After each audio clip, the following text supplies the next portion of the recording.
these tools are fundamentally changing, the way we may do our jobs and could fundamentally change for good or bad learning. And so we do need to take a thoughtful, cautious approach. Hello there. My name is Monica Burns, and welcome to today's bonus episode of the Easy EdTech podcast. If you're used to joining me on Tuesdays for new episodes, you are in for a treat today. This is a special bonus episode with a returning guest in partnership with Renaissance. Just like on Tuesdays, these bonus episodes are designed to give you ideas you can try yourself, share with a colleague, or bookmark for later in the school year. If we mention something you want to check out, you'll find the link to it in the show notes. So don't forget to head to my website, easyedtechpodcast.com, for all of the links and resources from today's episode. This episode is sponsored by Renaissance. Renaissance offers a comprehensive package of AI literacy lessons in Nearpod, its interactive instructional platform used by educators nationwide. These lessons introduce K-12 students to AI concepts and technology, building a strong foundation for responsible and ethical AI use. Teachers can use these lessons to help students understand what AI is, how it works, explore its potential benefits and risks, and develop critical thinking skills to use AI responsibly. Explore Nearpod's AI literacy lessons and resources at nearpod.com/21-century. Today's episode is titled Practical AI Literacy Tips for Educators and Families, a bonus episode with Renaissance. And I'm excited to welcome back Dr. Jean Kerns to the podcast. Dr. Kerns is the Chief Academic Officer at Renaissance, and today he shares both research and very practical ideas around artificial intelligence and how to prepare students, families, teachers, and school leaders to navigate this fast-changing technology. Let's dive into the conversation. Welcome to the podcast. I am so excited to have you back to chat about AI literacy today. But before we get into all of that, can you tell listeners a little bit about your role in education? What does your day-to-day look like? Well, my name is Jean Kerns. I have the pleasure of serving as the Chief Academic Officer at Renaissance, where I've been for 20 years. I'm a third-generation educator, and it's even gotten to the fifth generation by now. So we are teaching kind of people. A lot of people might say, well, what is your daily job like as a chief academic officer? And I think that's actually really important for this conversation, because a big part of my role is keeping up with the research. Like, what do we know definitively from research? What's happening in terms of policy? What's happening in terms of pedagogy? So I really come at this perhaps a little bit differently, because I don't say I'm not a core tech person. I am. I've been involved in tech for quite a long time, but I'm really coming at this from the research angle, the pedagogical angle, the instruction kind of angle, which I think is critically important and sometimes doesn't get enough airtime in this conversation. Yeah, particularly when we're talking about education technology and ed tech that's moving quickly, right? Really at a clip that feels like it's hard to catch up. It's easy to say, like, I'll just jump in kind of wherever, or I don't even know what questions to ask. And, that's really our focus for today, is around this idea of AI literacy. But before we, dive into that piece, as, we unpack some of these practical tips related to AI, what changes have surprised you the most in how AI is being used in classrooms today? Well, I think you put your finger on part of the issue is things are moving so quickly, and, there's probably no likelihood that it's ever going to slow down. It's only going to get faster and faster. I think what we need to be concerned about is right now we're in a period where it's a little bit of the Wild West. We haven't standardized on things. We're getting agreement about what are the standards? Everybody's talking about AI literacy. Well, let's define that. And so I think the research part of me says, wait a minute. let's make sure that we know that this tool is a good tool to use, and let's make sure that we know the right ways for kids to use it. I mean, ISTE's coming up. You've got a lot of tech evangelists. A lot of them are good friends of mine. But if we look longitudinally at a lot of technology, sometimes we begin and we get mystified by something new, and we end up overpromising and under delivering. I was reading historically some information the other day, and it looked at the evolution of sort of online pedagogy and instruction. And, as early as 1985, even up to 2000, there were all these references about, oh, wow, look at what we'll do with online education. And then we got to COVID and remember how well that worked. Right. So, I think somewhere between tech naysayers, which, are fewer and fewer, and it's not justified, and tech evangelists, somewhere in the middle between those two is reality. And we need to talk about reality. I think that's a really great way to even just anchor our conversation today on what can we really do, right? There's the outliers, there's things people will hear, particularly this time of year, around an ISTE conference or, as they're thinking forward into the new school year. And so as we get back to that maybe definition, like you mentioned, of, AI literacy. What does AI literacy look like for students at different grade levels, say elementary versus high school? Yeah, I mean, I think that's the real challenge to define. And what's so interesting is we have a lot of emphasis starting to come out of Washington about us developing AI literacy. And of course, that's driven by a desire for, our country to be relevant globally and remain so in technology. I think what we need to really identify quickly is we have no set standards. So we've got this emphasis that we want to build AI literacy, and the speed is only going to continue to accelerate, as I said. But there are very few states that have articulated those standards. We have some agencies, we have some groups that have begun to do some things. I saw some interesting ones the other day, at least just a first stab in the water done by AI for the number 4 K-12. And, they outlined their 5 big ideas, and they even took an interesting perspective. They developed what they called a progression chart, and they have, here's what this idea would look like at K to 2, and here's 3 to 5, 6 to 8. So I think it's starting. We have no time to waste there. And I think the states very quickly are going to have to decide whether they're going to, are they going to write standards for this in the same way that we have standards for English language arts or mathematics? Or is this an area where we can go with following some guidance from some agencies? Again, Wild West, and we haven't even standardized on the sizing right now. So that's a really important question. Yeah, particularly as we look at these different grade level bands, it's easy to say this belongs in one area and not another area. But even, talking more broadly about computer science skills, right? We do introduce those in pre-K, K2 environments.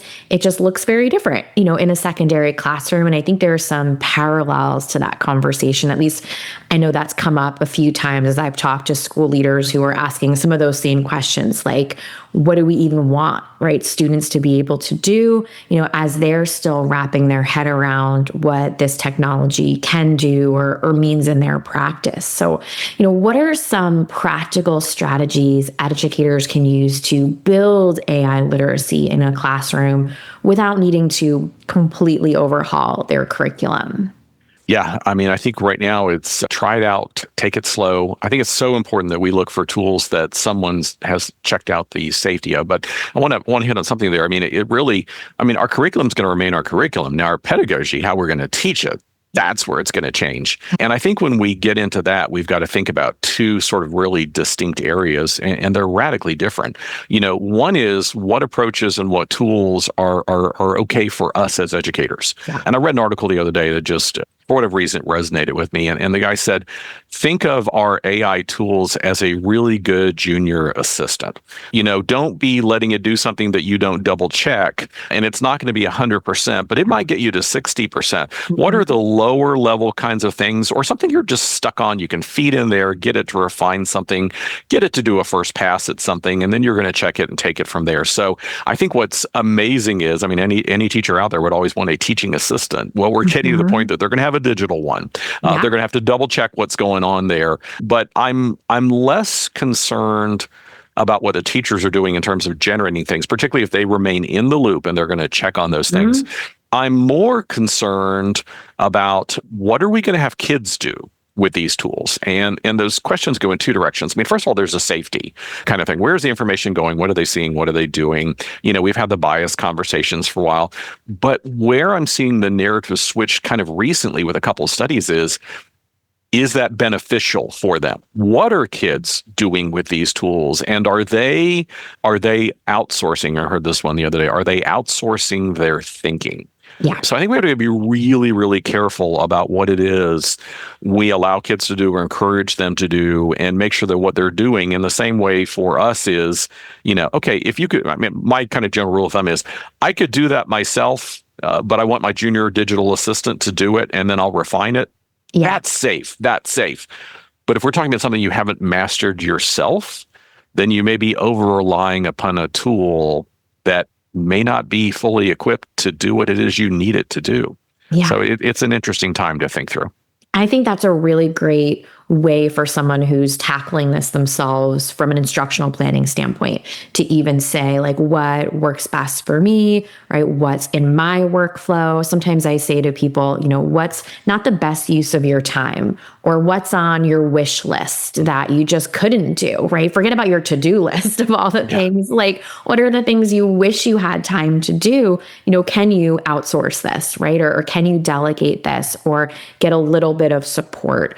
And so I love that framing from a professional side, where I think it can connect to some of the decisions, we're making, for students. And, are there any specific ways you've seen AI tools help level the playing field for kids, especially those who need some extra support during the school day? Absolutely. And I think this also puts the finger a little bit on the challenge we have, because I mean, AI is such a broad term. I mean, and really what we're most concerned is with generative AI. But then even within generative AI, what are you asking it to do? Are you asking it to write something, create a presentation? Or are you asking it to, rewrite something, or, give you some sample items? In terms of supporting kids at different levels, some of the things that I've seen are cool are, people taking a text and having it rewritten at different readability levels. Of course, we got to make sure that kids do get exposed to complex text. Now, that's another whole conversation, but we understand that. Sometimes I just need more examples in more items. Like, I've run out of the assessment items or the questions that I have handy, and I just need some new ideas. And a really cool one I saw the other day was asking AI to generate some assessment items for you and then tailor it to current events. Yeah. So, we're always dealing with that relevance question of when am I ever going to use this? Well, if we can present our content to students through the lens of this is something that's happening in the world. And actually, even one example was tailor it, TAILOR, but they also were going to tailor it. They were going to have it write items that, if Taylor Swift were doing the following thing, or involve Taylor Swift in the word problems, that's just an example there. But that ability to, not have the stock item that was in the back of the workbook that was written 20 years ago and was generic, that purposely would have avoided a current event, and to take it and make it relevant to something I heard yesterday in the news. Those are pretty cool functionalities.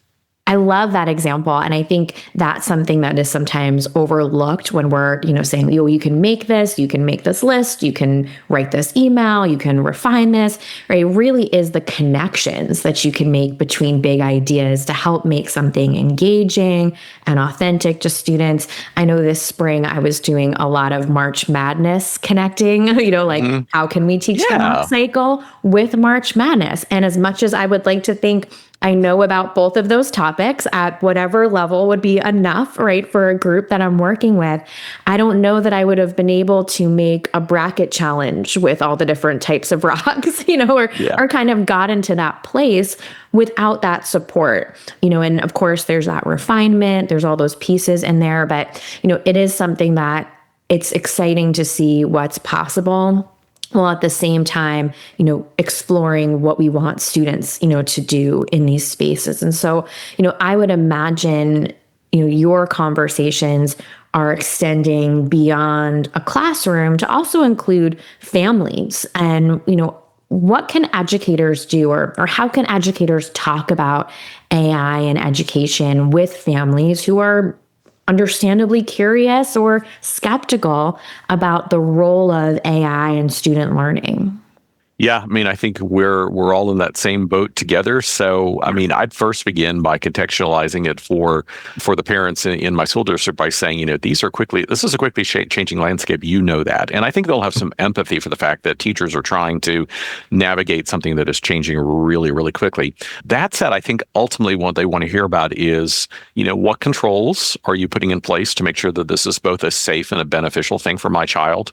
What have you learned so far? Give them the examples of what's been tried out, what went well, what did not go well. And, at Renaissance, we've been applying a whole variety of AI tools, seeing what could it do well and what did it not perform so well. And both of those types of things provide tremendous insights and just really clear examples for people. And let them know, what you're doing, what your policies are, as simply as, well, so for example, when it comes to generative AI tools, there is no shortage. They're all out there.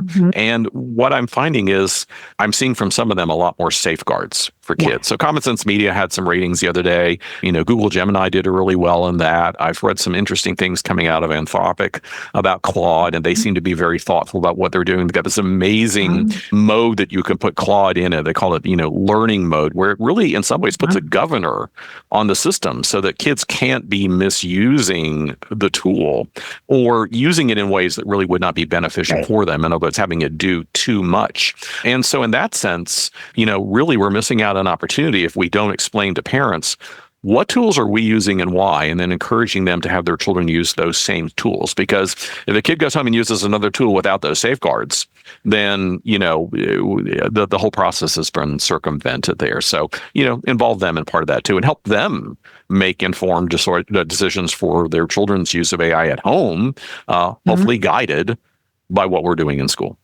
And that level of transparency that you're talking about, I think, provides a lot of context for parents and families who, can, just like anyone who's exploring something new, fall into the we don't know what we don't know. Like, we don't even know what questions to really ask about this big new thing. And so I love that level of transparency that gives some context to parents, to families, as they're tackling something that is brand new and understandably might raise some hesitation, and that gets to my next question for you, which is around homework. And one concern educators often raise, and I hear this a lot in my travels and work with educators in different districts, is how students use AI for homework. What should teachers, parents, families keep in mind when it comes to academic integrity and these AI tools that are so accessible to students?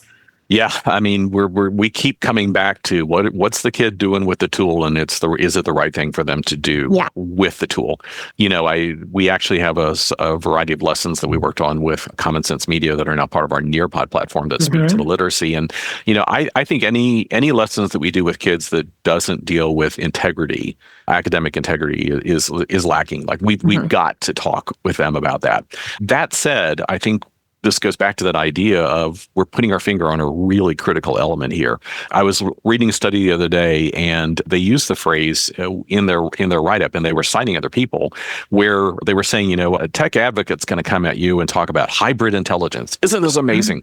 We're going to use our human intelligence, and it's going to be paired with this AI intelligence, and the spin is incredibly positive. But then what the author said is, yes, but that's still a nascent concept that's not been studied. Like, we don't know, like, how you do that well. And that then transitioned to another study. And again, it really just a couple of things hit over just the last couple of weeks, but there was a study that came out in the British Journal of Educational Technology, and the authors were looking at university students, using different tools. And what they said is, we see some instances where, again, they are having the tool do things that really they need to do themselves. Yeah. This is, it runs the risk of being the academic or the cognitive equivalent of those floaty chairs in the movie WALL-E. Like where human beings have quit walking, and that's not good for them. And they used a term that really, really stuck with me. They talked about, and the title was "Beware Metacognitive Laziness."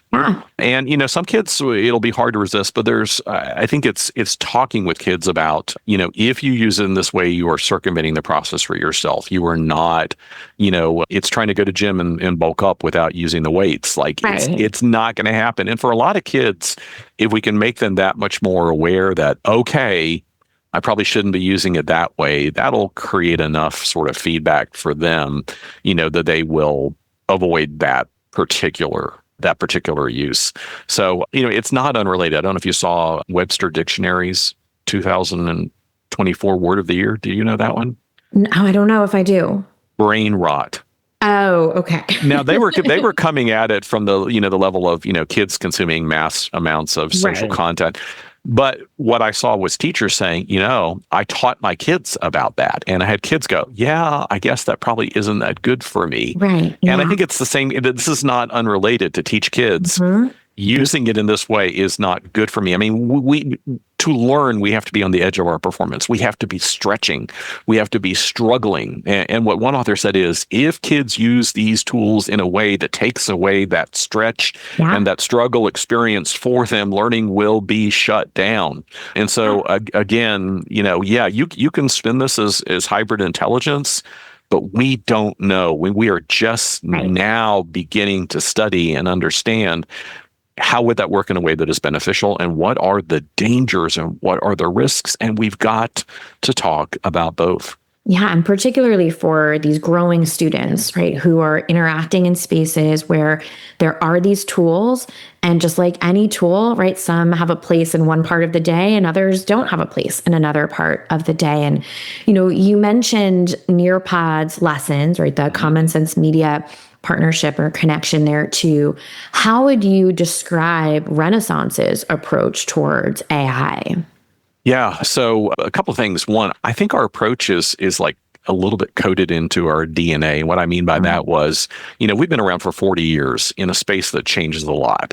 I mean, technology, moves and changes. So I was thinking about this the other day. How do you survive 4 decades in a setting that changes radically? Our mission has remained unchanged to accelerate learning for all. But behind that mission, our founders articulated business principles and education principles. Like, what do we believe learning should be?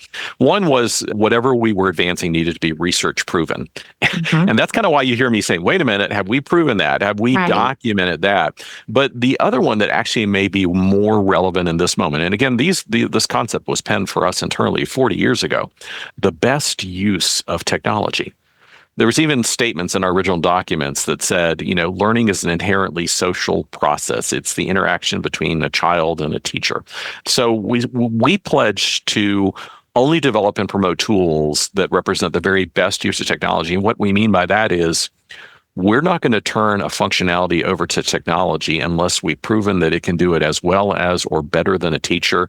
And it's a good thing that the tech does that. So tech's really great about information, data points, graphing, charting. And again, that's what you would give the junior assistant to do. Right. The teacher wants to sit with a kid and explain and have a conversation. So you will see us, I talked about the lessons that are about to help with the literacy there, but also we have a significant number of tools coming into near to help teachers. So all of those things I talked about, writing items and changing, readability levels, all those tools are going to be embedded into that platform so the teacher can sit there and do all of that stuff through very tested and very controlled things that we've done. So what I would say is we view AI with tremendous optimism, but we're also moving very cautiously and very thoughtfully, again, based on that best use of technology. So we're doing things where the junior assistant's doing things the junior assistant can do really well, but we are really avoiding, people say dive head first.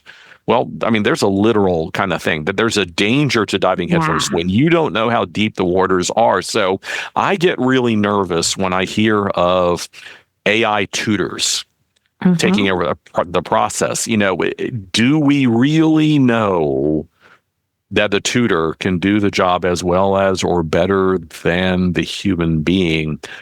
That's one I need a little bit more reassurance about before I'm going to be completely comfortable. And I think just rooting, right, all of that in where you all started, right, and what's been important for decades. I know I talk to schools sometimes about, what's their mission or what's their policy. It's like, well, let's go back to what your mission's always been, because I think that's core to your culture, right, what's important to you all. And so I really appreciate hearing that and just that the mindfulness and intentionality, right? When there is that temptation to run in one direction without the thoughtfulness that you're bringing to everything else that you've been doing. And I think that's important because in the, as you said, ISTE's coming up. Everybody's going to be at the fever pitch of everything new and everything great. We get a lot of pressure to move faster, go farther, dive in. And again, when you say, yes, but we committed ourselves decades ago to being research proven and making sure that only it was the best use of technology, that creates a dynamic where we're going to move more cautiously. And I think in terms of the outcomes for kids and teachers, that's a wise thing to do because, these tools are fundamentally changing, the way we may do our jobs and could fundamentally change for good or bad learning. And so we do need to take a thoughtful, cautious approach. And that's not being optimistic. We are. There's some amazing potentials here. Well, let's just take it step by step. And sometimes remember every now and then we need to pump on the brakes. Yeah, absolutely. And, as we finish up together today, for someone who's listening, who's been curious about AI for a bit or revisiting this technology as they move into the summertime, what's one small step they can take this summer to prepare for the upcoming school year? Yeah. I'm guilty of this. I have been holding off a little bit. I was waiting for the experts. I was waiting for the technologists in the company who were really on the cutting edge of it, them to learn more. For whatever reason, I've just been drawn in myself over the last couple of months. So what I would say for teachers is you've got to find a tool, preferably one that's recommended by your district or, some that have some ratings out there for safety, and start interacting with it. Teachers, I did one the other day. I thought about a lesson I used to teach, and I said, I told the AI tool, I need a presentation to cover, and I gave it the topic, and I was blown away by what it came back. Would I tweak it a little bit? Yes. Of course. But, did it get me 60 or 80% of the way there? What teacher in the world doesn't want the ability, as we said before, to have those items tailored to pair your content with something in the real world? So, find a tool, start playing with it. There are more and more, online classes that I'm seeing come about. We've got some, so the references that we gave you. My colleague, Julian Robar, is a really sort of, she took a lot of the lead with the company through our learning sciences team. And, she did an article that was really widely circulated about 4 strategies for building AI literacy in the classroom. And we've provided that too. I know you're going to disseminate that. And she's got some great links in there to some of these agencies that have outlined some things. So, I think it's getting to the point where if you've been waiting on the sideline, it's time to come on in the water. There's some really cool stuff to be seen. Come on in, give it a try, feed in some things. And maybe I was a little bit elitist. I thought, oh yeah, it's just kind of, large language model. It's reading stuff all over. If the question was highly specified or highly specific, how would it do? I've been blown away by what it would respond. So if you're thinking this is not going to know some things, you might be surprised at how much it really, really knows. And again, I thought back the other day when I looked at some of these tool applications, oh my gosh, if I'd had this as a young teacher when everything was new and every lesson plan and every presentation. Yeah. Oh my gosh. I might have had a life. I hear that so much, right? I hear that so much. Next day. Right. I know veteran teachers who I work with, I'm like, I feel you. Like, I'm right there with you. Like, right. I wish we had these tools right in the beginning of our careers. And what I really appreciate with what you just shared there too is like, if someone jumped in 2 years ago and was kind of underwhelmed or wasn't quite sure what this meant for them, there's been, I don't know, it feels like over the past 6 months or so, just a lot stronger responses or outputs or, things that are at our fingertips that I think have impressed people who might have stepped away for a bit and are now kind of popping back in. So, Dr. Kerns, where can people connect with you? Where can they learn more about the work happening at Renaissance? Oh, well, the easiest thing is check out our website, renaissance.com. We've got some direct links there and some landing pages that are specific to AI. It sort of articulates our approach. Again, I'm standing on the shoulders of giants. Many of my folks or many of my teammates who are, closer to the newest tools, John Medine and Julian Robar and folks on our learning sciences team, they took took the spearhead of this and really, got out in there. And there's some links to some articles that they've written. I mentioned Julianne's before. John had another great one about, and I won't remember the title right now as I get it in front of me, but these things have really made their rounds and some really thoughtful things out there. So, check out the links that are there. But I'll maybe wrap up with a statement someone said the other day. I'd done a presentation about, the AI and really kind of getting into this metacognitive laziness and the dangers there. And one of the attendees in the room, he said, I advise school leaders, don't be a bleeding edge leader, but be a leader. So I think it kind of speaks of, yeah, you've got to get in. Now, don't be pushing it. You might not want to be pioneering that or tilling the front end of it. But I like that juxtaposition of saying, well, don't be a bleeding edge leader, but be a leader. Yeah. And it's, the narrative that I'm working on right now is really targeted to school leaders. And I think, Monica, part of what you said is, I think what's happened is these tools came out, they were so dynamic. In mass, we needed a couple of years just to figure out what these things could do and where they're going. Now we're getting to the point where we can look and see the higher level questions that we need to find the answers to. And it's a higher strategy thing. So, my presentations right now are targeted at school leaders who are not the technologists. They are not the instructional leaders, but they've got to be able to articulate their district's policy and communicate with parents. And, I think it's just coming to that critical mass and getting a policy and a thoughtful, crafted approach in place that we certainly could not have had, when the tool sprang onto the horizon. I mean, how would anyone ever have known how to write a policy to deal with a tool that really had never existed before? Exactly. Give yourself some grace. Right, exactly. I think that's a fantastic way to finish up our conversation for anyone who's listening. All the links and things they can go out and explore. But Dr. Kerns, thank you so much for your time today. No, thank you. It was so much fun chatting with Dr. Kerns for today's episode. So let's make this EdTech easy with some key points from the conversation. Educators should view AI tools as junior assistants, not replacements. Caution and thoughtful integration are key to effective AI use. Generative AI can support differentiation and relevance in learning. Transparency builds family trust around AI in schools. Remember, you can find the show notes and full list of ways to connect with the Renaissance team by heading to easyedtechpodcast.com. A big thank you to today's sponsor, Renaissance, which offers AI literacy lessons and resources through its popular Nearpod platform. Nearpod's 21st Century Readiness Program equips educators with tools to teach AI literacy, digital citizenship, financial literacy, and other essential future-ready skills.